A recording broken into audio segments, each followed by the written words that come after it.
वसंत पंचमी कथा। उपनिषदों की कथा के अनुसार सृष्टि के प्रारंभिक काल में भगवान शिव की आज्ञा से ब्रह्मा जी ने प्राकृतिक जीवों खास तौर पर मनुष्य योनि की रचना की, लेकिन वे अपनी सृजनता से संतुष्ट नहीं थे, जिसके कारण चारों ओर मौन व्याप्त था। तब ब्रह्मा जी ने इस समस्या के निवारण के लिए अपने कमंडल में से जल लेकर छिड़का और भगवान शिव की स्तुति करने लगे। स्तुति सुन भगवान विष्णु ब्रह्मा जी के समक्ष प्रकट हुए। उनकी समस्या जानकर भगवान विष्णु ने आदिशक्ति माँ दुर्गा का आह्वान किया। विष्णु जी द्वारा आह्वान होने पर भगवती माँ दुर्गा वहाँ तुरंत ही प्रकट हो गई। तब ब्रह्मा जी और विष्णु जी ने उनसे इस संकट को दूर करने का निवेदन किया। उसी क्षण आदिशक्ति माँ दुर्गा के शरीर से एक श्वेत रंग का भारी तेज उत्पन्न हुआ, जो एक दिव्य नारी के रूप में बदल गया। यह स्वरूप एक चतुर्भुजी सुंदर स्त्री का था, जिसके एक हाथ में बीड़ा और दूसरा हाथ वर मुद्रा में था। अन्य दोनों हाथों में पुस्तक एवं माला थी।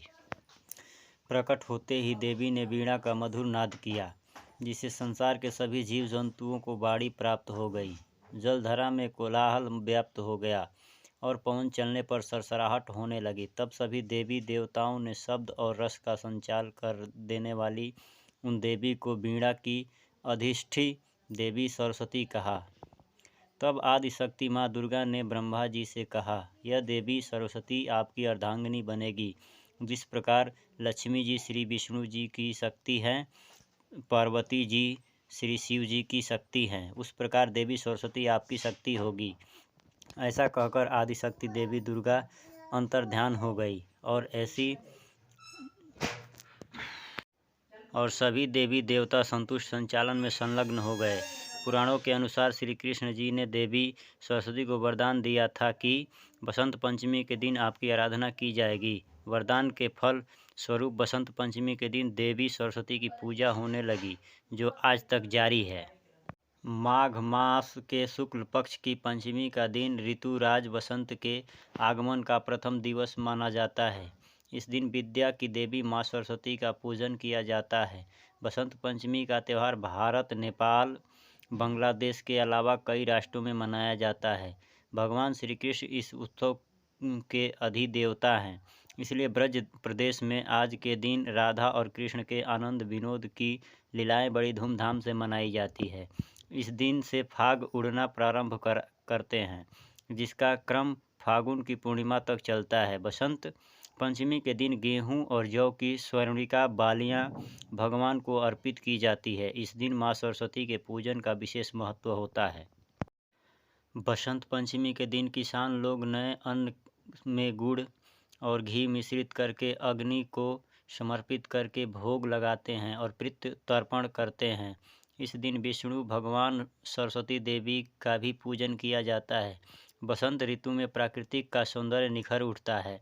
पक्षियों का कलरव, भैरों की गुंजार तथा पुष्पों की सुगंध मुक्त मादकता युक्त वातावरण वसंत ऋतु की अपनी विशेषताएं हैं। अर्थात वसंत ऋतु कामोद्दीपक होती है। इसी दिन कामदेव और रति का प्रधान रूप में पूजन करते हैं।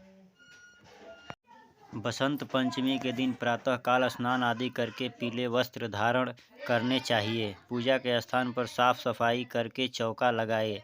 इस पर माँ सरस्वती की चौकी रखकर पीले वस्त्र बिछाए। चौकी पर माँ सरस्वती की प्रतिमा या तस्वीर रखें। उन्हें श्वेत व पीले पुष्प, चंदन, पीले वस्त्र, पीले अक्षत और जौ के रूप में पीली बूंदी, चावल या पीले लड्डू अर्पित करें। स्कंद पुराण के अनुसार श्वेत वस्त्र, चंदन, श्वेत पुष्प आदि से माँ सरस्वती का पूजन करें। यदि चाहे तो बसंत पंचमी के दिन व्रत रख सकते हैं। व्रत रखने वाले मनुष्य को निराहार रहकर व्रत का पालन करना चाहिए और व्रत कथा सुननी चाहिए। विधि पूर्वक कलश की स्थापना करके गणेश जी, सूर्य देव, भगवान विष्णु तथा महादेव जी की पूजा करनी चाहिए। बसंत पंचमी हमारे आनंद के प्रतीक है। सभी भारतीय इस पर्व को हर्षोल्लास से मनाते हैं। बसंत पंचमी पूजा सामग्री। माँ सरस्वती की पूजा में पीले या श्वेत वस्त्र, चंदन, पुष्प, अक्षत, मिष्ठान, गुड़, गन्ना, नारियल, श्रीफल, धूप, दीप, नैवेद्य, माला व अन्य प्रसाद रखें। बसंत पंचमी के दिन क्या करें और क्या ना करें। बसंत पंचमी के दिन मांस, मंदिरा आदि से दूर रहे। व तामसिक भोजन का सेवन ना करें। बसंत पंचमी के दिन पितृ तर्पण करना चाहिए। इस दिन ब्रह्मचर्य का पालन करें। यदि हो सके तो बसंत पंचमी के दिन श्वेत या पीले वस्त्र धारण करें। बसंत पंचमी के दिन पेड़ पौधे ना काटें और प्रकृति को नुकसान पहुंचाने वाले कार्य न करें। बसंत पंचमी के दिन स्नान अवश्य करें और माँ सरस्वती का पूजन करें। धन्यवाद।